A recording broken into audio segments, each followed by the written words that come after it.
Salam berjumpa lagi bersama saya Sandro Jabrik, wong ganteng sak donya mohon untuk tidak menyebutkan nama dan identitas dalam percakapan ini karena percakapan ini saya naikkan dalam konten YouTube. Gimana, Mbak?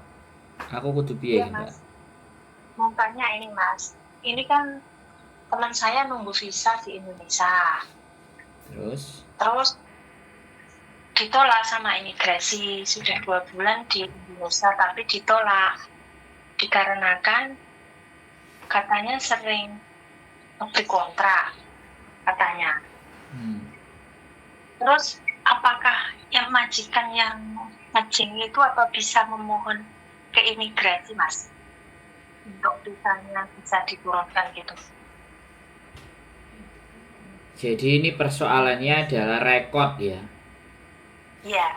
Rekodnya anaknya sering ngebreak. Iya, tapi ngebreaknya itu jaraknya jauh-jauh Mas. Kadang masih 3 tahun setengah ngebreak, 4 tahun setengah ngebreak. Terus maksudnya jedanya jauh-jauh gitu Mas.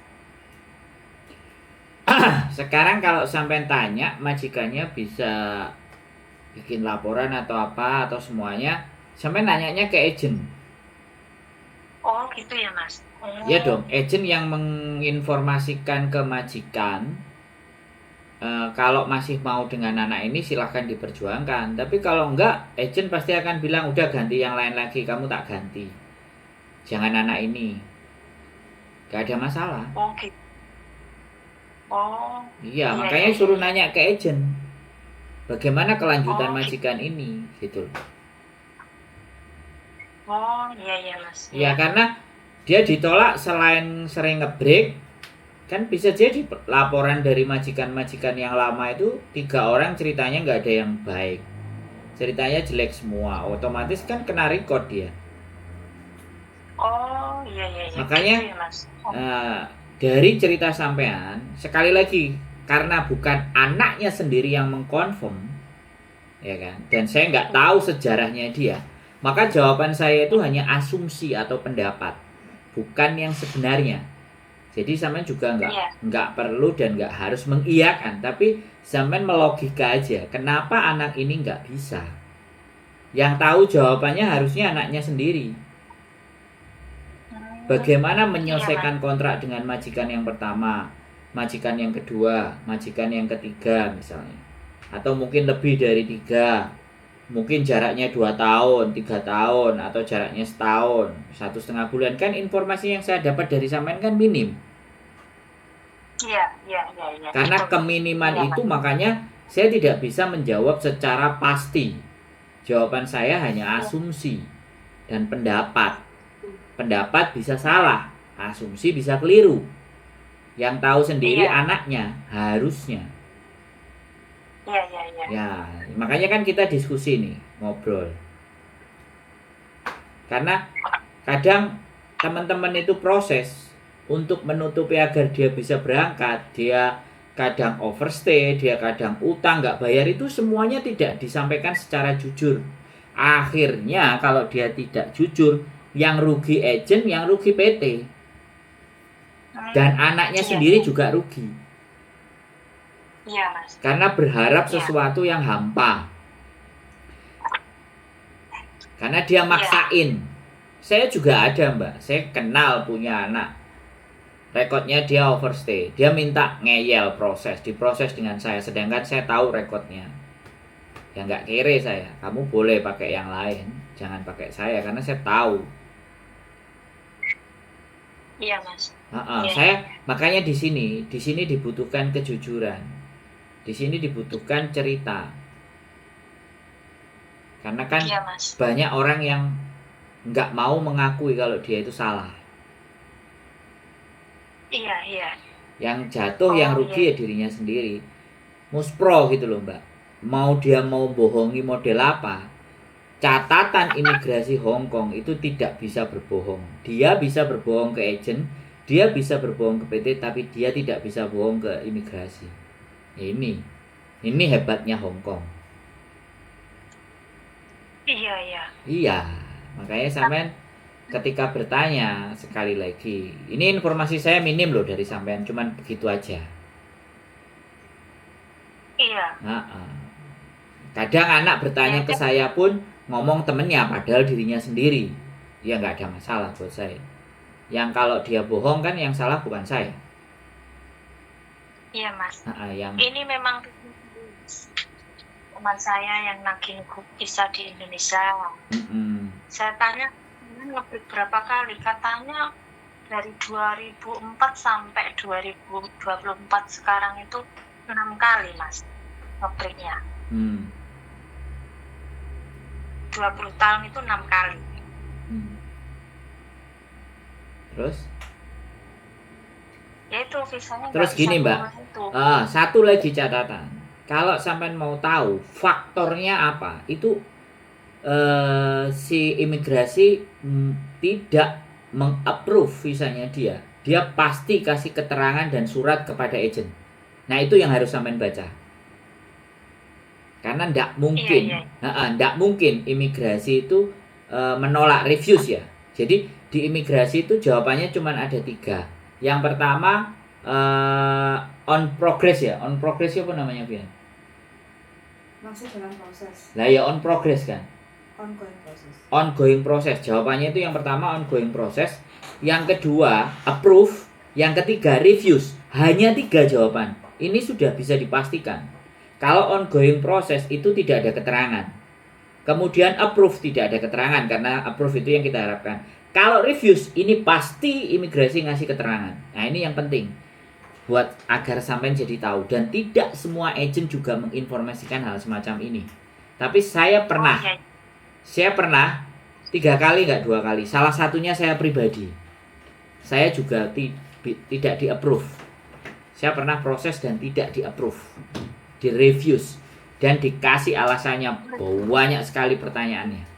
Karena alasan saya dia sering keluar masuk Shenzhen dan Macau. Iya, itu teman saya katanya yang refuse itu Mas. Nggak, iya. Makanya kalau refuse itu ada reasonnya. Sampai harus baca suratnya. Gak mungkin imigrasi refuse itu tidak ada suratnya. Sangat tidak mungkin. Bisa dipahami nggak? Iya. Biar jadi pemahaman sama kalian. Sama sampean. Mumpung sampean tanya ke saya, sekalian saya ngasih pengetahuan buat teman-teman. Iya.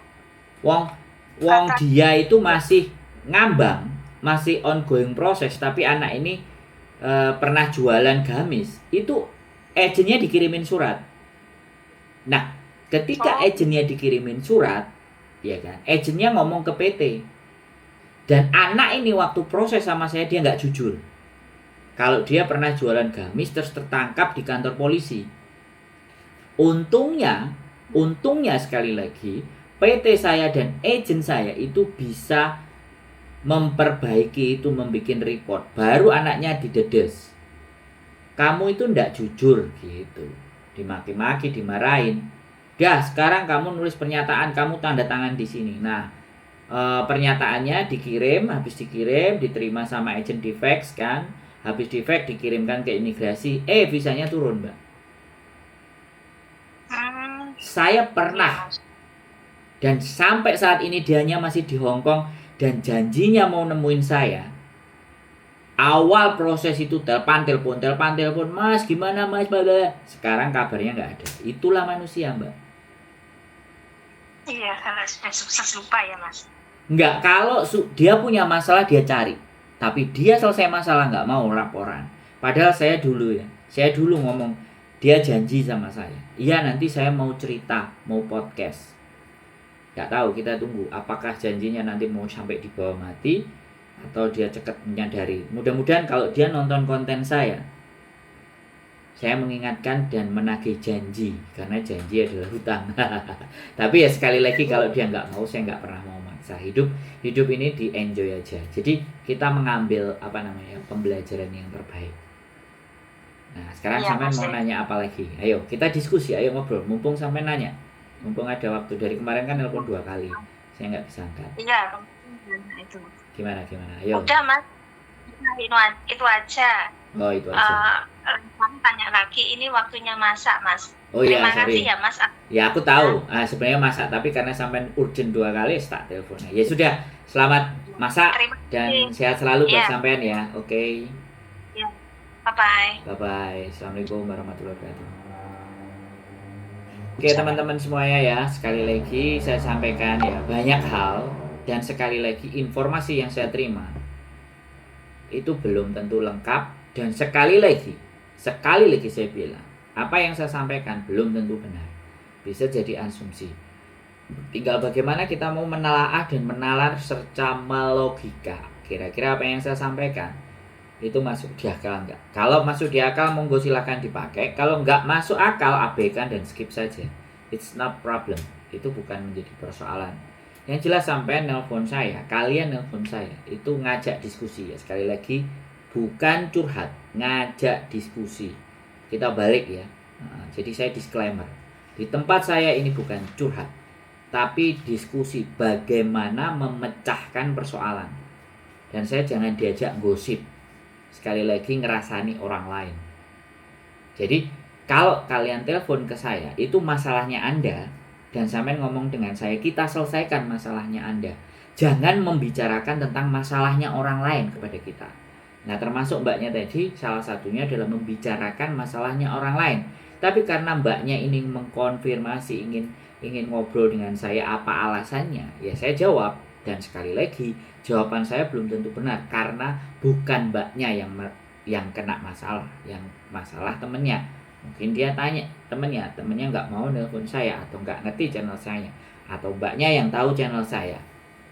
Jadi kita selalu open mind dan kita selalu terbuka untuk menjelaskan apapun. Dan sekali lagi saya garis bawahi, sepengetahuan saya, sekali lagi, saya bukan orang yang serba tahu semuanya, tapi saya mencoba mensederhanakan sebuah persoalan agar sampean-sampean semuanya itu bisa memahaminya, lebih mudah mencernanya. Sehingga kalau sampean sudah bisa paham dan mengerti, jadi tahu apa yang harus dilakukan. Karena persoalan pertama kita adalah, kita itu sebenarnya nggak ngerti duduk persoalan dan permasalahan kita. Kenapa tidak bisa? Karena kita kacamatanya sempit. Bisa jadi kacamata bingung, kacamata males, kacamata mumet, kakean pikiran. Jadi nggak jernih. Makanya saya dari sisi yang lain mencoba melihat. Terus satu lagi juga yang ingin saya sampaikan kepada kalian semuanya, kalau kalian telepon ke saya hanya minta dibenarkan atas apa yang kalian lakukan, tunggu dulu. Ya, jadi kalau meminta pembenaran ke saya itu tunggu dulu. Tidak bisa begitu. Saya punya jalan berpikir, sampean juga punya jalan berpikir.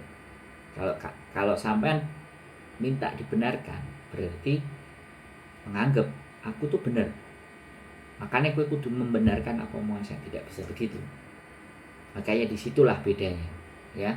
Sekali lagi itu bedanya ketika ngobrol dengan saya. Saya punya pemikiran, saya punya nalar, saya punya logika, dan saya punya cara pandang menurut saya pribadi. Sekali lagi menurut saya pribadi.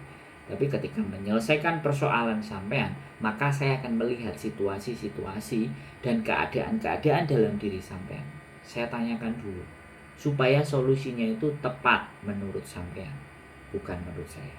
Sekali lagi, keep stay tune my YouTube channel. Terima kasih sudah mendukung saya, dan see you next video. Bye bye.